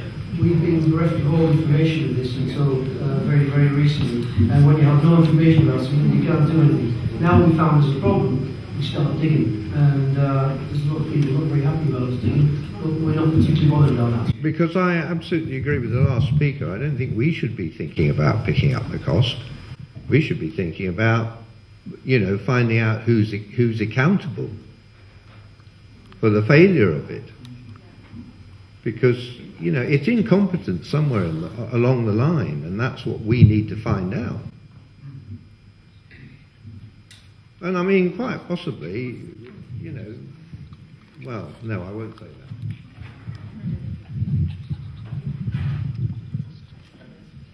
But the trouble is basically is that no leisure facility ever makes a profit. It's always got to be subsidised. And since Shropshire Council has taken away all its subsidies of leisure facilities, and basically the pool is now a standalone. So Serco, who've got the contract to run it, have basically got to make a profit in order to keep going. And that's the crux of it.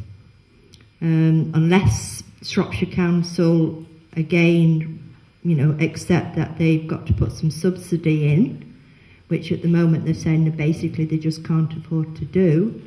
The only alternative would be to hand it over to a voluntary organisation to run along the lines, if you like, of Festival Drayton here. A community-run voluntary organisation that are working not for profit, so that any profit that is made, instead of going back to the company, Serco or whatever, it actually can be reinvested and go back into the leisure facilities. And unfortunately, that is a fact of life. That's how it is. Without subsidy, no leisure authority, no leisure facility will ever make a profit. That's the time we live in. We've got everything run by accountants who seem to know the cost of everything, but the value of nothing. I don't know how many people in this room remember the open air baths, but on a Saturday and Sunday, you used to queue to get in there. When the sun come out, others will stay in. That's how popular it was. But that's the case from it. It was open. Everybody voted they wanted it covered. Everybody voted they wanted it covered swimming. And ever since you couldn't get near the place. If you want to speak one person speaks at a time, then we get what you're saying. But if everybody's chatting together, we don't stand a chance. Can I just ask for a show of hands on, in the last 5 years, how many people in this room have actually attempted or actually used the outdoor pool? Good show. Thank you. My grandchildren and my daughter-in-law came down from Scotland this summer and wanted to go into the outdoor pool and couldn't. And that was very frustrating as well, because they used to the cold weather. When they used to come over. So from private consensus, we find as much information as we can on the running cost and look into the management of the current facility, and then we'll get back to you with the information we have, and then we'll look towards next year, put that to council. Obviously there'll be meetings that you can attend in public sessions, put your feedback towards, what possible proposals we're going to come up with. Mrs. Otley, is there any more questions on the swimming pool you'd like to ask before we perhaps move on to another subject, if there is one? It isn't quite to do with the swimming pool, it's the river that runs around the swimming pool. Yes, Chris? I don't know whether you know, but that belongs, the upkeep of it, the Shropshire County Council. I think earlier this year. I've gone into this in a big way, and it's called a tributary to the River Tern. And the environment group, that's the right title for it, is it? But they went to the trouble and they gave me names of people at Shropshire County Council who should be addressing the situation. All right, they came along with the digger and scuffed it all at the bank and made a right mess, didn't they? But they've never been back. But until water runs through there, the river will never flourish. All right, they said, oh, it floods. The only time it floods is when the river down below floods and the water backs up. All right, you know what I'm talking about yet? We've been and watched it. No water at all comes down that river. Because it's blocked. Chris, I don't disagree with that. Well, pop in, provide us with the names, we'll find some letters off from council to see what plans they have to do that in the future on a regular basis, hopefully. Really flowing again. I think the Starcraft should have received quite a bit of money.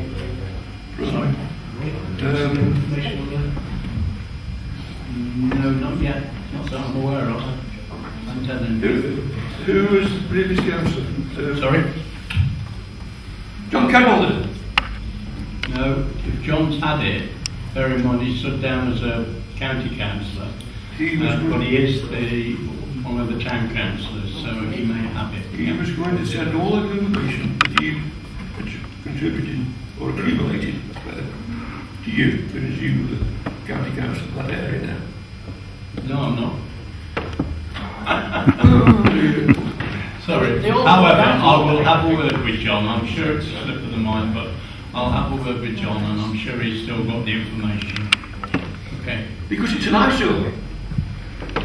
Has anybody walked down there lately? Oh, yeah. It's an eyesore. Can I just add to that as well while we're on that subject? I don't know what you call them. The railings along there. They've got concrete pillars that hold the railings in place, and some of them are smashed. I've been 5 years. You know, it just looks unsightly. Can't we get it repaired? It's only 5 years since the car in and that. Yeah. We won't do anything because it can't. Because they establish the ownership. It's the same as the bollards on the corner. The council won't do anything with them. Just keep throwing them in the river. Don't want it. Nobody wants. No, it's an eyesore. You're right. Harry, you aware of the owners? We're not aware. We assume the highways are responsible. Yeah, you aware of the owners and who's responsible is the highways? Yeah, we've been onto the highways and everything, but it doesn't go anywhere. That's the trouble, isn't it? We keep telling them the bollards down there on the corner, they're either in the river or in the middle of the road. Is that through road safety? Yeah, it's there all the time.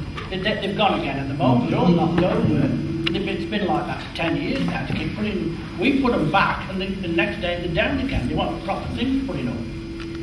Well, if you've sent that previously, if you provide copies of those, we can chase them off with town council. That helps. We can definitely do that for you. I have a question about the skate park. Is there any plans for the town council to put the security barriers, the gates, back up around the skate park? Not that I'm aware. Because obviously it was completely fenced off before it was pulled up. And now all of a sudden it isn't. You know, I'd like to remind the town council that that is a car park and there are young children on the skate park. Through the 6 weeks holidays, how no one got hit because they're just coming straight off the skate park on the scooters, straight over the car park, and actually it's the drivers that would be at fault. However, as a town council, I think you have responsibility to put safety around children's play parks, and that is a children's play park, and it does need fencing. We'll definitely look into that for you. I know most modern design skate parks don't have barriers around them. Obviously, there might be some opportunities to install fencing along the verge where the grass meets the car park, so we'll look into that for you.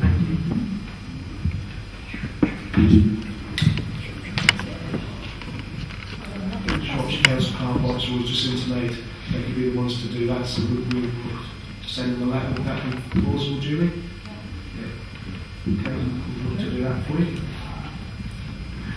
Can we move on to another subject?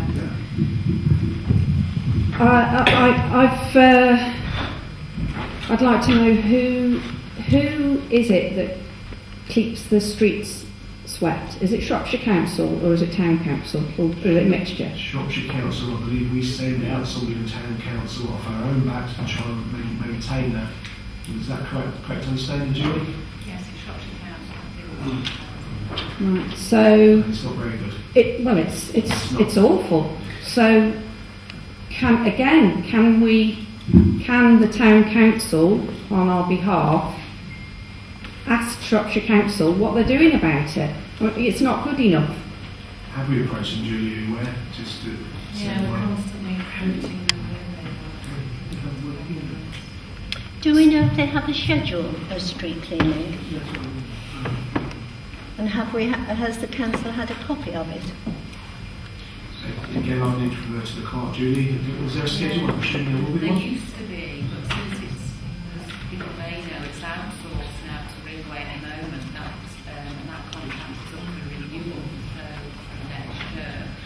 And if you like, it's a lot looser. We have zones through the town, so you know what zone 1 was, you know what zone 2 was.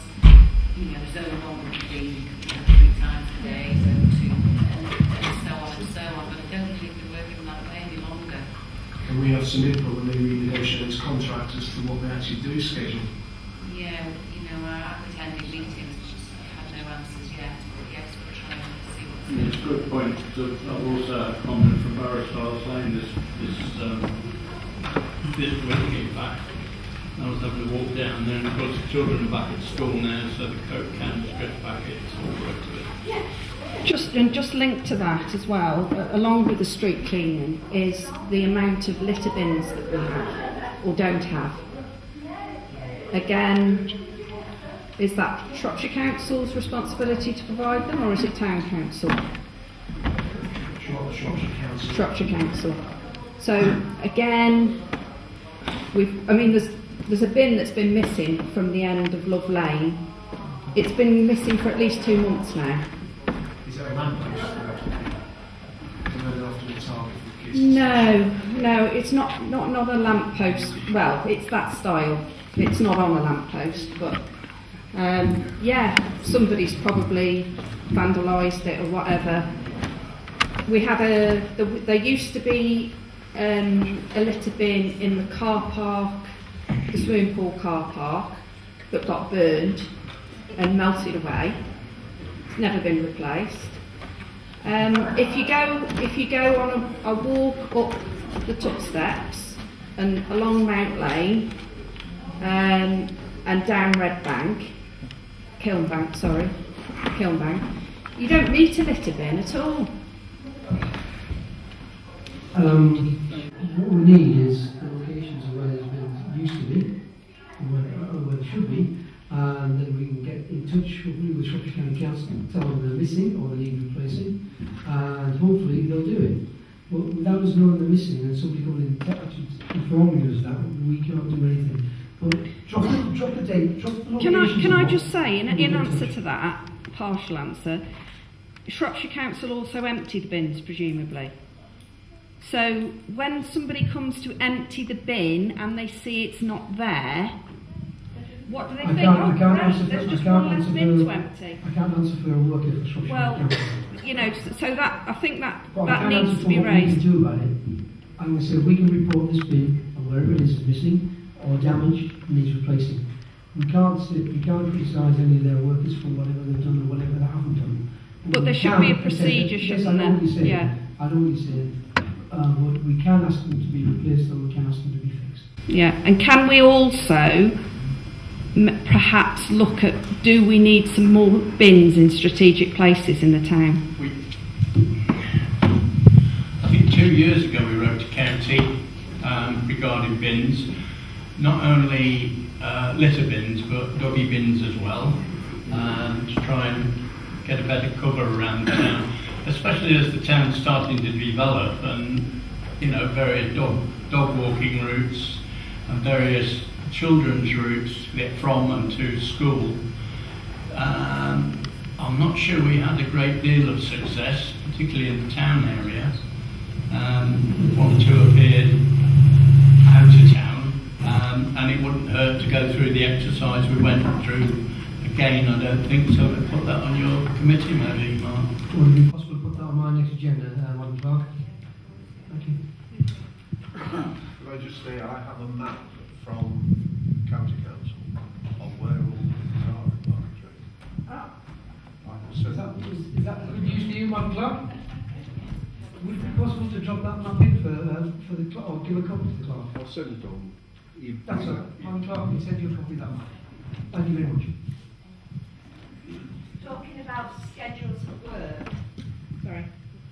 Talking about schedules of work, something a bit nearer to home. Can I ask what schedule the town council has for cleaning the street furniture around town, such as the bus shelters, you know, the antique-looking litter bins, etc. The various things that actually belong to the town council. I know certainly, I mean, it's several years now since I finished on the town council, and before I finished I can remember going on then about certainly the bus shelter at the bus station, the big one, the bus shelter there, about getting it clean, and it's never ever been cleaned to my knowledge, and it's been up, what, how long now, 20 years? Unfortunately, But certainly if you look at them, they're covered in green mould, the bus shelters are covered, and it doesn't take much to ask the window cleaner to put them on a schedule. unfortunately, the chairman of that committee is over there. Is over there. No, it's a town. But we can put it on his next agenda because his vice chairman isn't here also.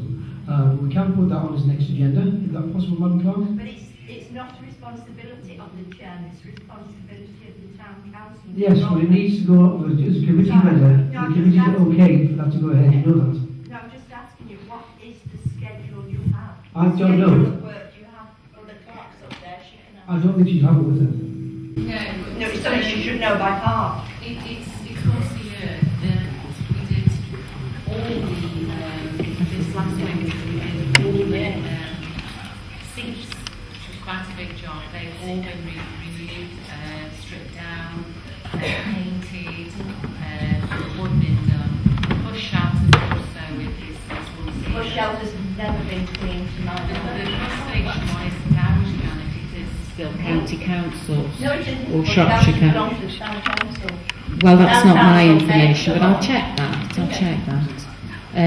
But it's work we normally do in the winter. Barry Pitter is chairman of the working party. You've got all the bush I think the bush station one is the only one that isn't towns, but I will check. It wasn't, but some years back it was actually handed over duly. I'll check. I'll check. And also, can I ask while we're talking schedule about the playground? Because Playground. again, I know years ago, It was agreed time and time again to have them on a rolling programme every 5 years to be painted. And again, you know, they just haven't been done. There was a working party earlier in the year, and we did do a lot of work down there, Janet. It's all budget dependent. On all Daylands, we looked at all the benches down there and some of the equipment. It's never been painted, Julie. I'm not saying all the equipment. We've done Chancel Drive on the older part, that was painted. It is difficult. It is very weather permitting that we can strip it off and repaint. But certainly we can put that, we'll put that on a committee and get that going. It just seems, Mr Mayor, we're very keen on picking up things that are county's responsibility, quite rightly so. But you are all representatives of the town council, and as we walk round and look at the town, there's a lot of issues in the town that are your responsibility, and now's an opportunity to actually point them out and say, well, yeah, put your own house in order first. Thank you for doing that. I know a couple of years ago we had some Stokeheath, as it was then, or perhaps the new prison. They came down to paint some of the bollards on Cheshire Street. Whether they could be invited out again to redo those bollards, they did a good job, but as you do some of the little bins as well, which I know some of them are quite rusty. I didn't notice that myself the other day.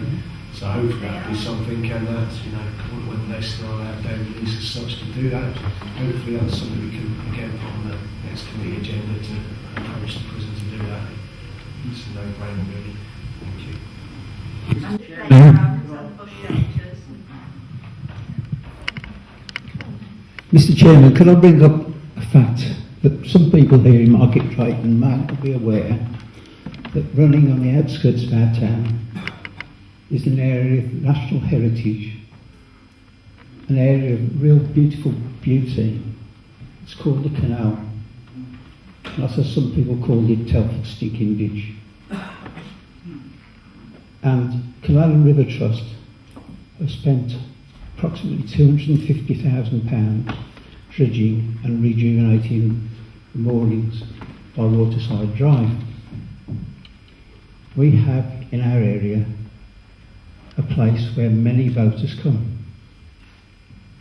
Many boaters come. I've seen that canal in August, absolutely rammed with boats. But it's very difficult for them to get into our town centre. And you see them struggling up the road, loaded up with groceries. They want to spend money in our town. They love coming to Market Drayton. Despite what Waterways World said, we hadn't got any different coffee shops, as you and the council know. I did write Waterways World to say and inform them that that was not the case. So we've got a special amenity there, something that needs some more support. We've got beautiful walks on the canal from Turley all the way down to probably Victoria Wharf. Beautiful walks that many people, dog walkers, ordinary walkers use, cyclists use as well. So we definitely need to do something about our towpaths, because between Turley and Bridge 61, I think it is, Stephanie will correct me if I'm wrong, that area is very muddy, but that is truly a beautiful walk, and there are many walking groups in the area. In fact, I belong to the Standing for Health group, not the Walking for Health group, because I've got a canal boat. But it is an area where, as a council and as members of the community here, we need to improve to make it more attractive to people to come to our lovely town, with its lovely restaurants, with its lovely coffee bars, with its ample supermarkets, with its good pubs, good restaurants. We've got a lovely town here, and that will improve the trade, I'm sure. If we can do something, I have said to my friend and colleague Steve here, that perhaps the bus companies could be encouraged to perhaps run in the heavy season times in August, a couple of buses a day just to come up to say round by the Talbot, turn round and go back into town. Only a couple of times in the morning, a couple of times in the afternoon, just to cater for that market and to encourage people to come and spend money in our town. So perhaps the town council could bear that in mind, and perhaps even persuade the county council to loosen the coffers And perhaps they might even sponsor it, going back to my previous comment. Thank you.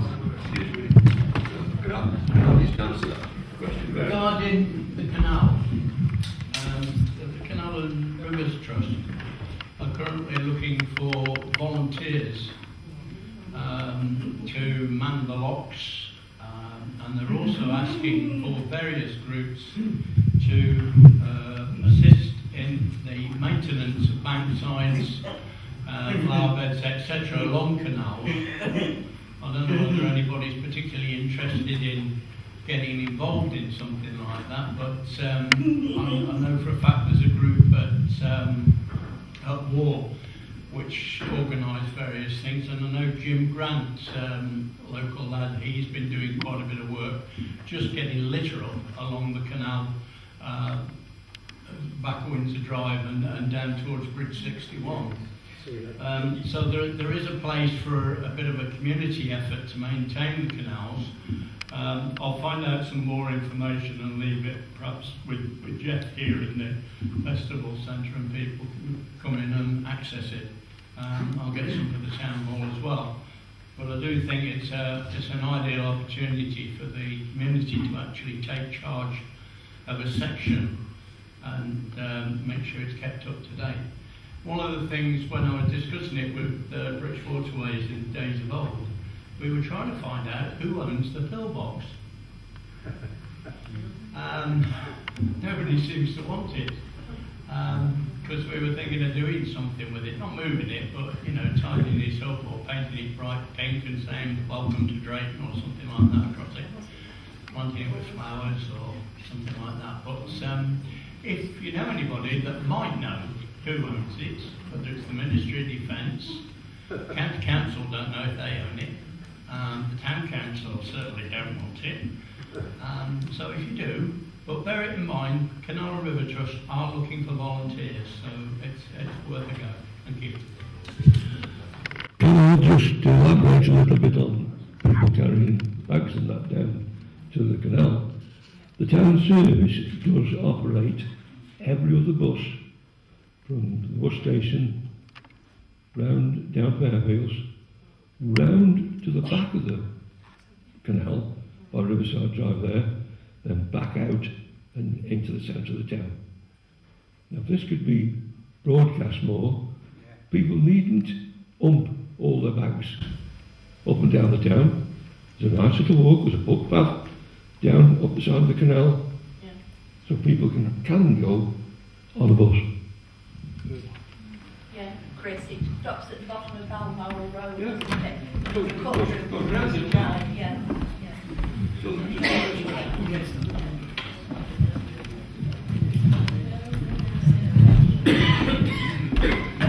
Sorry, I know this is a Shropshire Council problem, the roads, but I'm just wondering what can the Town Council bring to bear? I live in Christchurch Lane, we live in Christchurch Lane. We've been there 24 years. Every year I've phoned the roads place in Shropshire, in Shrewsbury, begging them to do something about, and I know it's not the only road, a lot of the roads are in the state, but the road where we are, if you come and look, is literally crumbling. If you come where they sell the houses, the side of the road is just gone, and they've got cones there. It is in a terrible state. It has never, in 24 years, ever been resurfaced or had anything much done to it. The only thing it had done to it was slow signs, which I fought for before the children's playground. There wasn't even a playground sign up when we moved there. And we had to fight for that, to get that put in, and the slow signs, which are now almost faded. But the state of the road, if you go and look now, is absolutely shocking. And it really is crumbling away. If we have a bad winter, it's going to go. Now, I know that it's not your responsibility. And I know there are lots of other roads in Drayton, probably in equally bad state, but they are getting dreadful. Could I just ask, who's your ward county council? So it's not this gentleman besides, it's one of them over there. No, but that's a cop-out. If you get in touch with your ward councillor, one of them, they will then get in touch with the appropriate body, and hopefully something will be done. But you need to... I've been trying for 24 years for the council as well. This is 24 years. If you pass this information on of which road it is to this county councillor here, you put the information to the correct people and see if something can be done for you. Yeah, talking about roads, they want to come down the Daylands estate. Yeah. And it's not the only road, it is bad. We've been on to the council now for the last how many years? I've spoken to you about it, I've spoken to ever so many of you. And it's the amount of traffic that's coming down our road that's creating the problem. That 40-ton wagons coming down, sewerage bed, 9-wheelers coming up from there, turning, digging holes in the road. Nobody wants to know why. I can add that Salisbury Road, I think it's the south part of it, is an utter disgrace. Useless. There is a schedule. I'll see if I can get a copy of it for this year for works in and around town, and I'll get it displayed in the town council office, and then people can see what's going on. At the same time, I'll take those points forward for you in the absence of my colleagues. Just a question about parks again. Who's responsible for the parks, the playing parks? Is it jointly between Shropshire Council and yourselves, or Shropshire Council? Okay, well, Abbott's Gate, I know before I moved, it was obviously, the park's been updated. That park, obviously, for its reason, has no lighting, however, becomes a hub for antisocial behaviour. Now, I took my brother down there the other day, and there was broken bottles. Nobody's cleaned it up. The seesaw seats have been completely ripped off. Now, I've been in the town council 4 times in the last 6 weeks to report them, and nothing's been done. No one's come out, no one's looked at them. You know, the Abbott's Gate Park is being left to rot and ruin. It's actually one of the only better parks around the area, apart from the one down by Christchurch. Can the town council do a bit of work on it to try and keep it up to the spec that it's at, please? I'll pass that straight over to Clark Syndicate, she's on the ball here.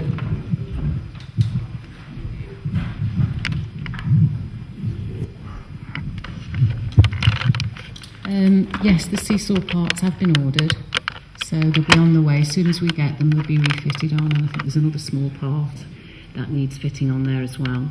They are checked every single day. So obviously they're only checked once, so but things like glass and everything should all be removed every day. I'll have a word with the staff again, but they are checked. The only days they're not checked is Christmas Day and New Year's Day. They are always checked. So the parts are on order, but I will check what you've said about litter and glass. Reference security for playgrounds is a whole programme now with CCTV, which will go over the next couple of years. We can't do it all overnight because we don't have that kind of time.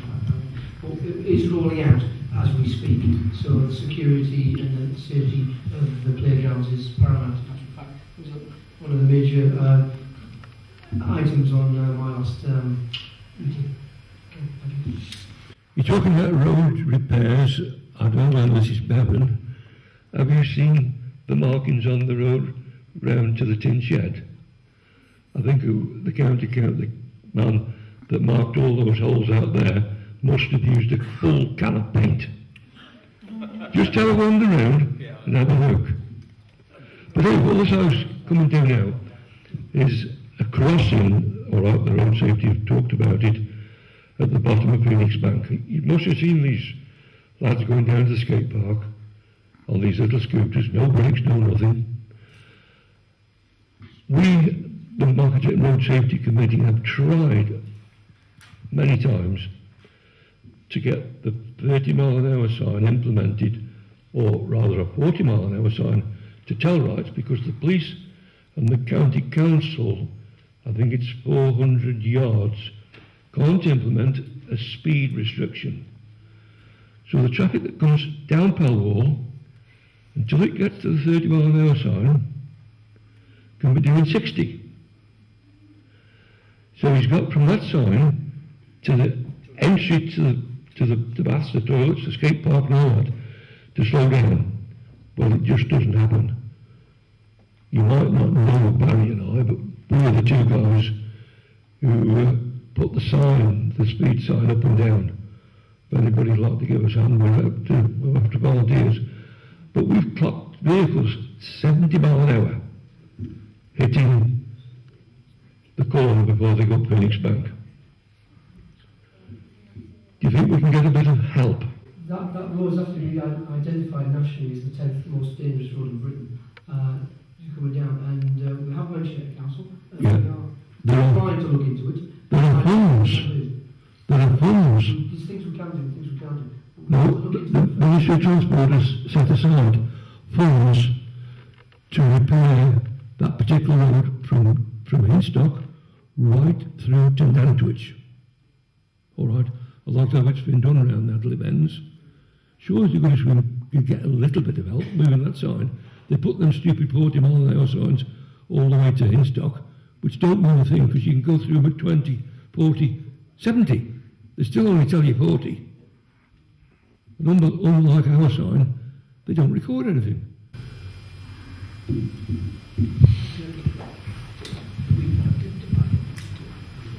Yeah, I'm aware of how frustrating it is, Chris, being a member of the road safety group myself. I mean, obviously, we all know works between Hinstock and Nantwich, as you say.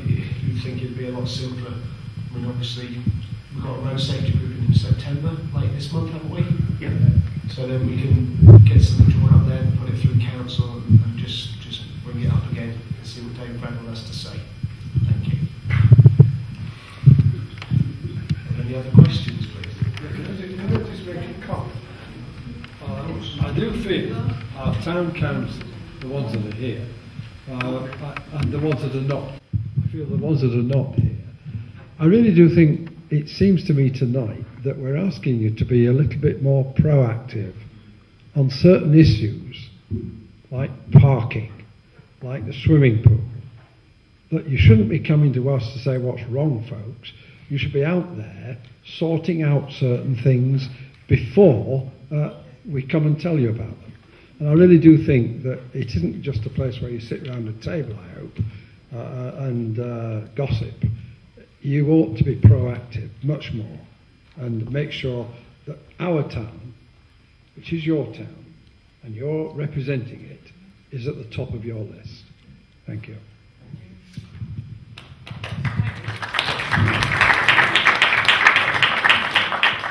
No more questions. I'd like to thank people for attending.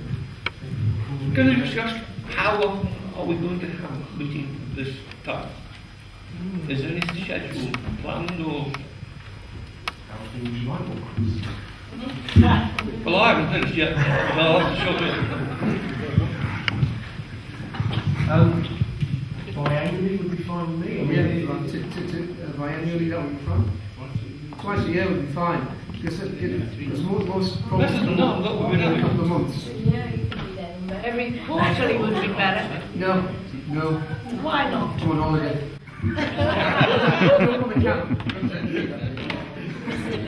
Mr. Mayor, can I say I have been to many town council town meetings in my day, and very often there has only been town councillors and perhaps my husband and anybody else that's been dragged along. I think it's more important that you react like you have tonight and hold a meeting when there is something going on in the town that people are concerned about. Other than that, I would suggest your annual meeting once a year is probably sufficient. But I think a lot of questions have been raised tonight from people, and perhaps you may consider a bit in a couple of months' time having a public meeting to report back on some of them. But I think normally what you have done tonight has been good. Yeah. Can I just